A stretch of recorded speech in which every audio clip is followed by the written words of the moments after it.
Well, you moved from nursing leadership to enterprise leadership, which isn't surprising given your background in leadership and your interest in it. But what was the story that moved you from nursing leadership to leadership of the whole institution? It was interesting, Gary. I had been a chief nurse 3 times, and I was in my dream job at a major academic medical center, and I was really happy and loved it there, loved my life there in that particular city.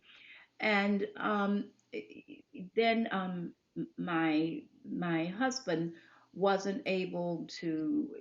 My husband was working at the time, and so I one of us had to move because we were in different cities. We were commuting, and so I moved back to the city where I had left to take this job that I loved.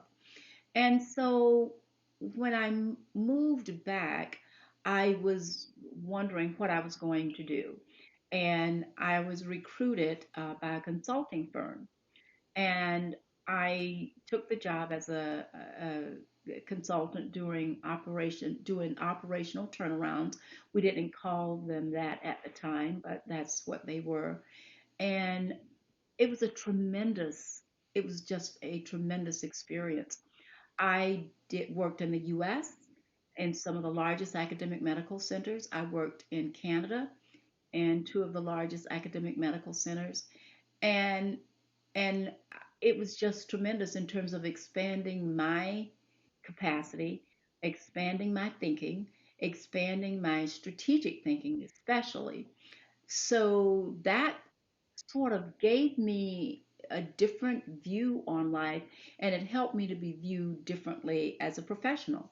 And so after I'd been in consulting about 3 or 4 years, um, I started getting interest in me from recruiters to look at CEO jobs.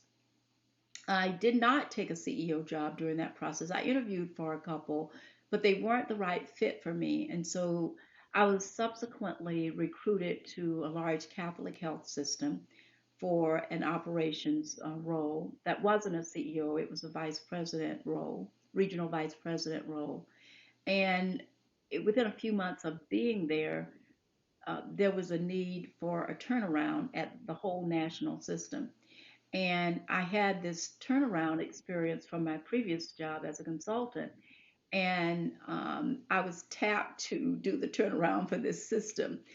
I have to tell you, it wasn't something I looked forward to doing because, as you probably know, consulting is a hard job. You're traveling all the time. I had a teenage daughter and I wasn't looking forward to more travel.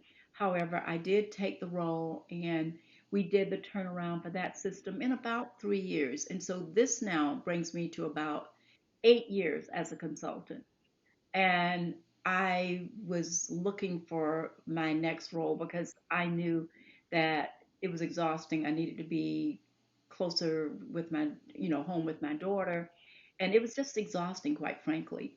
And so I was asked to I let it be known in the organization that I was interested in doing something else. And so I was asked to take an interim role as a CEO in one of the hospitals in that system. And I took the role. And after being there for a few months, I was asked to stay there. And that's how I got my first CEO role. It remains one of the most enjoyable and fulfilling roles that I have ever had.